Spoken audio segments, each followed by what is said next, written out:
Então, generalizando, um sistema qualquer, definido pela sua resposta ao impulso, lembrando que é um sistema linear e invariante no tempo, quando excitado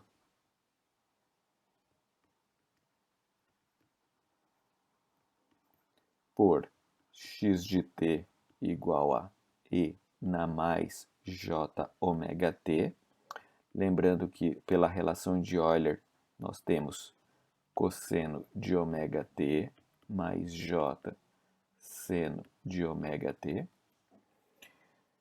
O nosso y de t é obtido por convolução entre h de t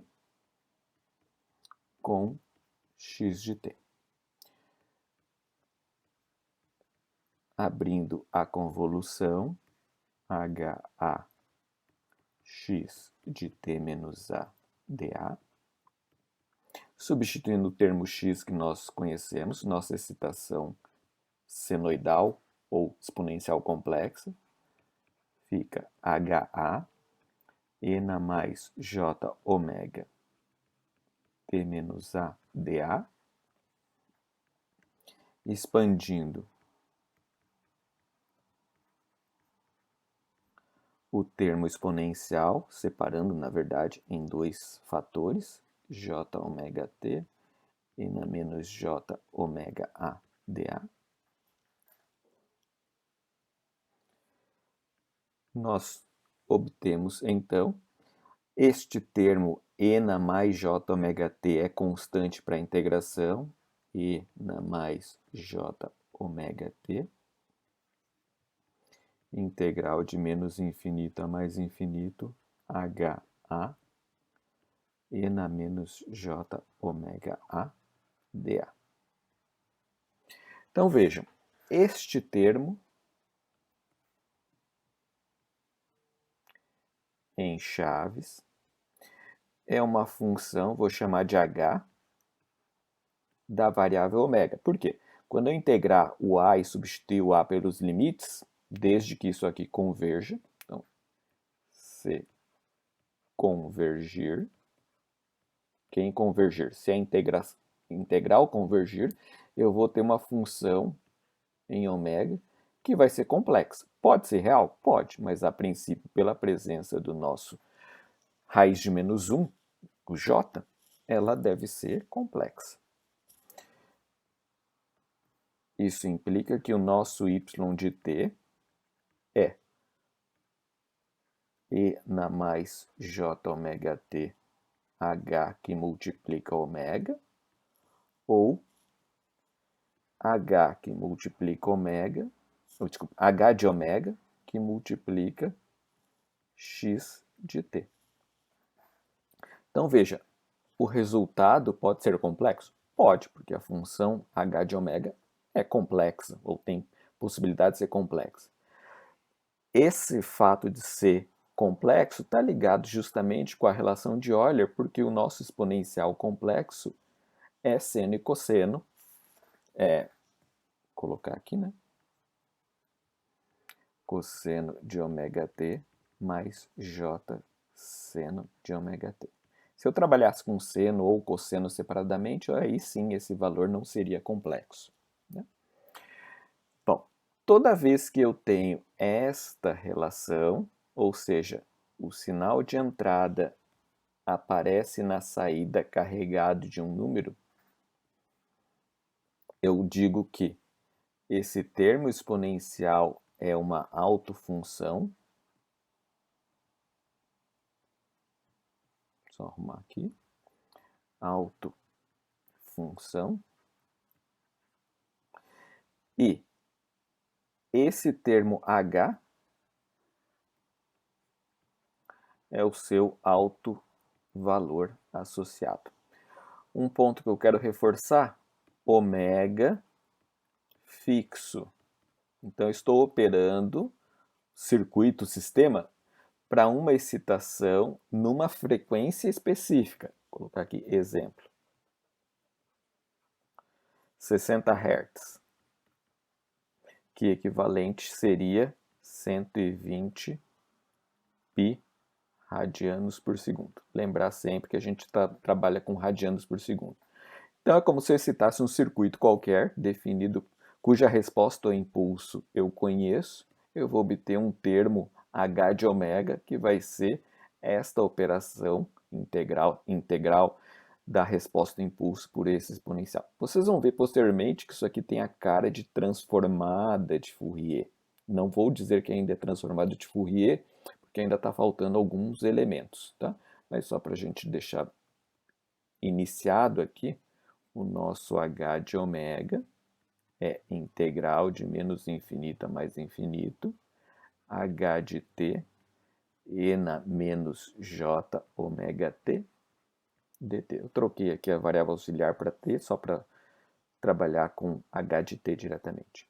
Então veja, generalizei um resultado que obtive apenas para um circuito RC inicialmente, mas que é válido para qualquer sistema que seja linear e invariante no tempo.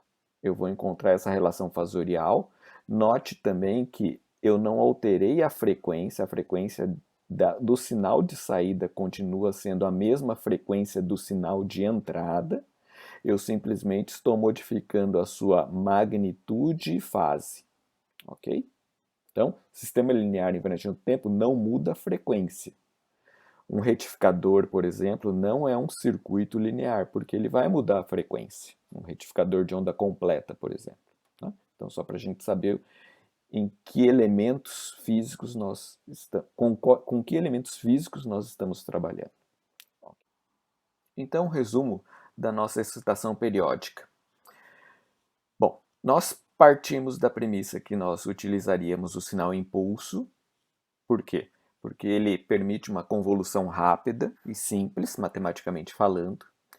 Só que o resultado que nós obtivemos foi uma soma infinita de respostas do impulso atrasada que não nos ajudou na interpretação do efeito da frequência desses impulsos no resultado final. Então eu não consigo identificar algum resultado compatível com o que nós fazemos em circuitos elétricos. Diante disso, nós excitamos o sistema com um sinal senoidal e consenoidal. Só que um sinal senoidal e consenoidal, teoricamente, ele é periódico sempre, ele nunca teve um início, ou o início foi em t igual a menos infinito. Então veja, agora a gente vai tentar compatibilizar vida real com teoria. A teoria manda que o sinal seja periódico sempre. A prática exige que eu ligue a máquina. Então, para compatibilizar isso, a gente vai assumir que um sinal periódico, estritamente falando, ou teoricamente falando, ele teve o seu início há muito tempo atrás, ou em menos infinito. Ok? Se nós tivermos uma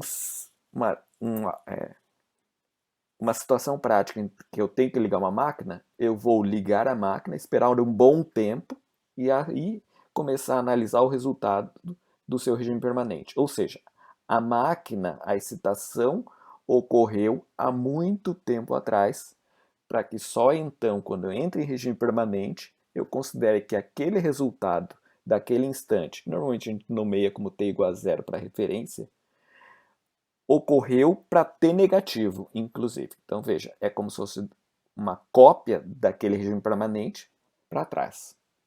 Isso permite a gente analisar somente a resposta forçada. Então veja, só vou me preocupar com o regime permanente, só vou me preocupar com a resposta forçada. Então o que nós fizemos? Nós representamos o nosso sinal periódico por um exponencial complexo, que é cosseno de ômega t mais j seno de ômega t. O sinal exponencial é mais simples na hora da gente fazer o cálculo de integração. Vou fazer uma convolução entre a resposta de impulso do sistema linear invariante no tempo, que representa o meu sistema, com essa excitação complexa. O resultado da convolução, como nós vimos, é uma função onde a entrada aparece na saída, seguido de um valor complexo, que tem magnitude e fase, o nosso fasor. Então, circuitos elétricos está baseado nessa ideia do fasor, desse número complexo que surge aqui.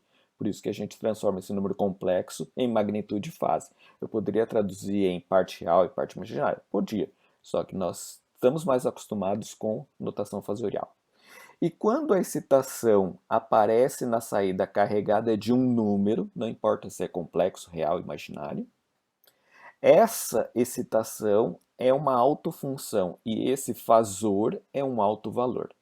Note que eu excitei numa frequência específica. Então, por exemplo, 60 Hz equivalente a radianos, 1 GHz equivalente a radianos. Eu fiz um teste numa frequência e obtive o fasor daquela frequência. Mas como o sistema é linear e invariante no tempo, nós podemos fazer múltiplas excitações simultâneas, ponderadas adequadamente por valores A1 até AK, reais ou complexos, não importa. Quando eu excito esse sinal mais completo num sistema linear invariante no tempo, é como se individualmente cada excitação atuasse separadamente e eu fizesse uma combinação linear dos resultados.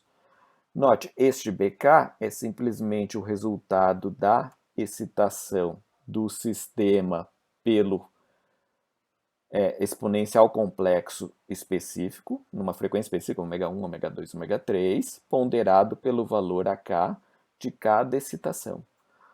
Então veja, fica mais simples agora a gente analisar. A gente vai analisar o resultado do sistema para uma frequência individual. O dividir para conquistar. Similar ao que a gente fazia em circuitos quando a gente trabalhava com múltiplas fontes. Só que aqui as múltiplas fontes estão num único local, num único elemento que está gerando essa tensão, essa fonte de corrente. Ok? E para sumarizar aqui também, nossa questão de álgebra linear, basicamente, quando a gente calcula o alto valor, o fasor é uma projeção matemática de uma função h sobre uma função g. No caso, a função g é o exponencial complexo. A notação é de produto interno, então eu estou vendo quanto de h está em g nesta frequência. E o resultado aqui sintetizado, essa expressão foi a que a gente obteve, aqui é o resultado pensando em produto interno. Esse produto interno leva em conta que ou G ou H ou ambos podem ser complexos, por isso esse conjugado. Esse conjugado podia estar aqui ou podia estar aqui. Questões de álgebra linear para valores complexos. Então veja, autovetor e autofunção são simplesmente a direção que nós estamos analisando para fazer a projeção do quanto de H está naquela direção. Álgebra linear, como a gente viu. Então, estão vendo que a gente está começando a conectar álgebra linear com circuitos elétricos para gerar o nosso fasor, aquilo que a gente já encontrou antes.